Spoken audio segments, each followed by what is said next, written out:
Hello, folks. We have a new Dear DSO entry on the website. And you can submit your own question or story to deardso.com. And if it's a good one, I will create a video out of it for the whole world here to see.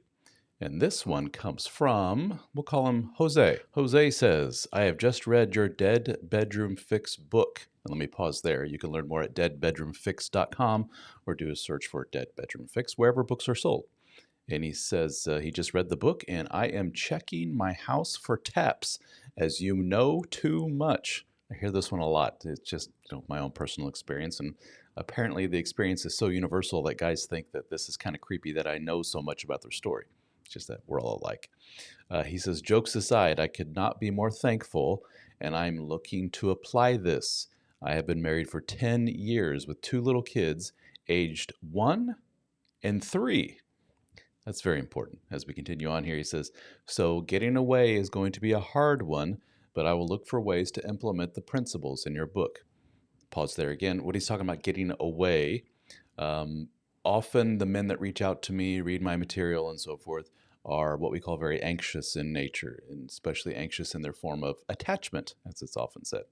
And they tend to hang on to and cling to their partner in a very unhealthy way. They stick around no matter what. They don't have their own hobbies or interests or friend group outside of their spouse, and so they're never away from the spouse. There are a couple of axioms that have been proven to be true over the generations. One is absence makes the heart grow fonder, and familiarity breeds contempt.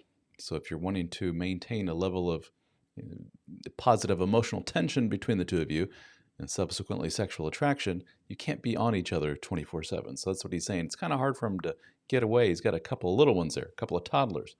And he says, so the question at hand is, my wife disrespects and despises me. That's not good. She said she couldn't care less about my opinions, etc. Typical scenario as described in your book, because I've been too submissive, etc. He's doing what a lot of men do. He's putting the onus or the responsibility for the situation squarely on his shoulders. She's treating me poorly, disrespectful, and she despises me because I'm too nice, too submissive. There's really no excuse for a person to treat you that poorly just because you in your mind are too nice or too much of a pushover. But I continue. He says, when I try to kiss her, just a peck on the lips, she turns away most of the time. It's not good. Unless I hug, I'll never get a hug, etc. The only difference is in the bedroom. I think I get pity sex, as the woman just doesn't desire me. She just lays flat, and she doesn't touch or caress me. Sometimes she doesn't even want to make out during sex, and she says that I, quote, kiss funny. Ouch. However, she does orgasm every time. And then I'm going to skip this part. He goes on to describe in some detail about what they do, but just to summarize, he says that all physical indicators are there that she is aroused during the act. Let's just leave it at that. And then he says, is this pity sex? And she doesn't desire me. She one time even said to me in an argument, quote, I'm only here for the kids, but even so, I would still give you sex as I have my own needs too. Okay. She seems to be horny without actually desiring me. And she's able to have sex with me without desiring me at all. I feel it's purely transactional, and I am constantly afraid of her cheating. That's huge.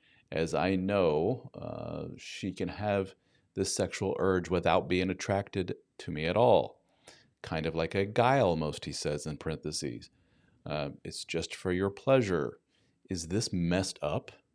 I have had typical pity sex too, where she just told me to get it over with and just focus on finishing myself. And then I reached out to him. I said I plan on doing a Dear DSO video out of this. We were going to do a back and forth via video, like a live radio call-in audio type of thing, but we couldn't get the schedules to work with his location.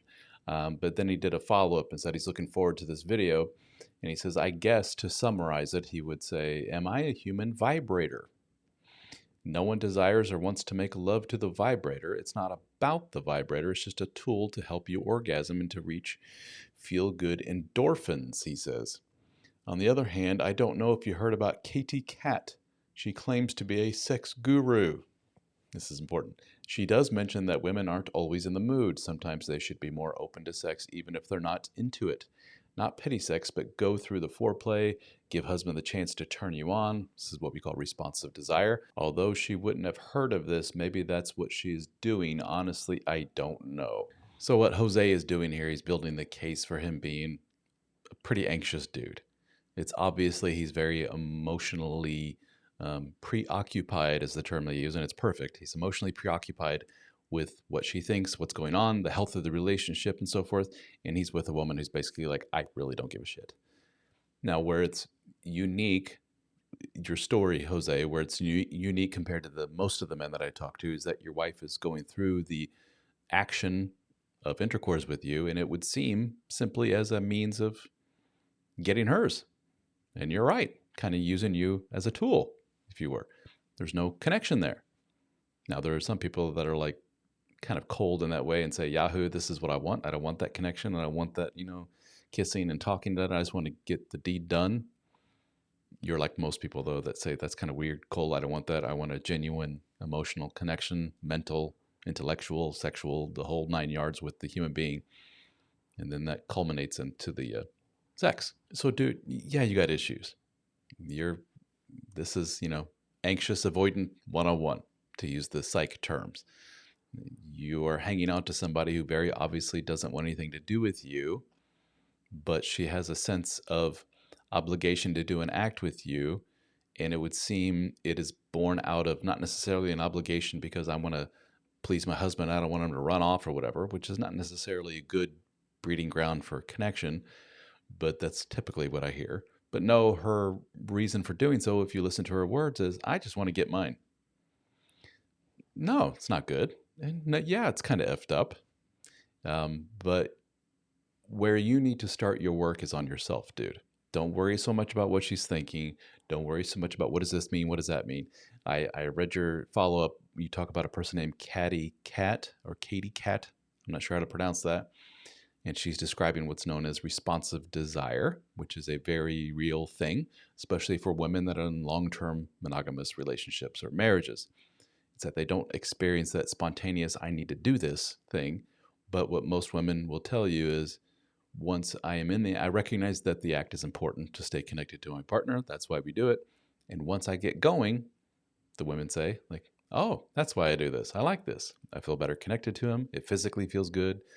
Emotionally feels good. Mentally, this is a good act.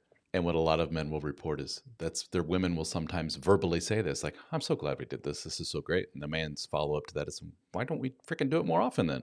Or why aren't you ask me to do it then if it's such a good experience when we're in the middle of the act? We're just wired differently, men and women. No, this isn't necessarily a responsive desire thing on your wife's part. It's there is a subset of people, usually they're men, but your wife seems to be, and you pointed out, kind of like a guy, in that it's that emotional connection and everything is not there, but need to get my rocks off kind of thing. That's a very manly thing. It's funny, your message overall is one that I've received from women saying, I don't have that romantic lovey-dovey connection with my spouse, but he sure does want me a lot. And it seems like I'm a tool for him. Like any effort at connection with him, trying to do things with him, talk with him, walk hand in hand on the beach and all that stuff, he has zero interest in, but he wants to lay down next to me at night and get it on. And the woman feels like a device for his pleasure. And she's right. That's exactly what she is. It's not nice, not a good thing on the man's part, but yeah, that's unfortunately what's going on. That's kind of your situation, dude. It's not good. And you don't want that. So really you only have two options. Work towards coming more to center. You not as anxious. Her not as avoidant. And see if you can come to a compromise in that way. Now, a lot of people will hear that and say, yeah, but that's not going to breed genuine desire. That's not going to get lustfulness out of her and spontaneous desire out of her for her husband. Not necessarily, no. Probably not to the degree that Jose here wants, sure. But we have to be realistic. Many years together. You have a 1-year-old and a 3-year-old. I totally skipped over that part. That's huge, dude. Having children rewires a woman's brain. It can say it rewires us as well as men, but not nearly to the degree that it does with the women. I've even been melodramatic about it and said, guys, your wife's dead. The woman you knew, the woman you courted, fell in love with, had, so many months or years of a relationship with, that woman's gone. You now have wife 2.0. Wife 2.0 now is number 1, mother. You are not even number 2. You're somewhere like number 95, somewhere on the list of things that she's concerned about. Sounds terrible, sounds awful, but that's realistic for most relationships as far as I've seen. So obviously you're not going to get the same level of spontaneous desire and so forth.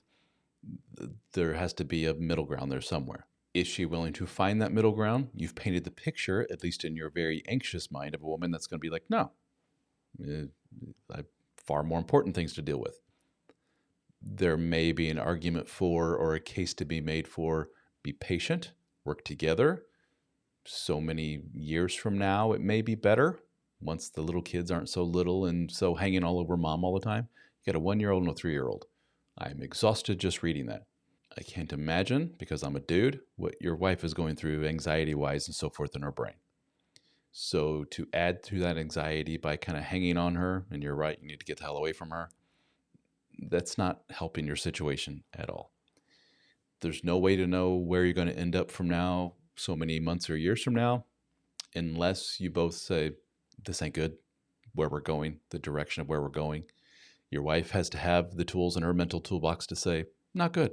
I'm going to lose Jose over this. I'm going to lose my family. I'm setting a bad example for my kids, showing them how relationships go when kids come into the picture. Not good. We need to reverse course here. We need to come back together emotionally, mentally, and then the sexual thing will take care of itself. If she doesn't have that mechanism to say, it's not good, that's not good for you in the relationship. Look at her family. What kind of example has she grown up with? Her mom and dad, grandma, grandpa, aunts, and uncles. That will tell you a lot about what you're about to experience. It's not everything, but it's a lot of it. It's a big portion of it, my friend. I would love to chat with you one-on-one about this if you would like. You can go to helpformen.com, go to coaching in the menu, or better yet, I'll tell you what, join our men's group, the HFM Brotherhood, if you're not already a member.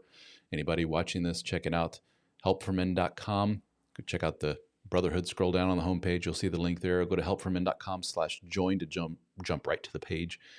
We have a giant community, hundreds of men from around the world, all the way from US to Australia, everywhere in between. We have a private discussion forums, very, very active. Tens of thousands of discussions have been started on there. We have live Zoom meetings, several of those every single month. You get all of my books, as well as another book by Coach Austin in PDF and audiobook formats. We have live conferences where we get together in the US as well as Australia. Our 5th annual conference is coming up in 2025 in Charleston, South Carolina. We're a very, very busy group. We do a lot of great things for a lot of men. A lot of men have made lifelong friendships there. So check it out, the HFM Help for Men Brotherhood at helpformen.com. And Jose, we would love to have you. All right, guys. Thank you so much for watching. I appreciate it. And Jose, thank you for reaching out. I appreciate you sharing your story. Best of luck to you.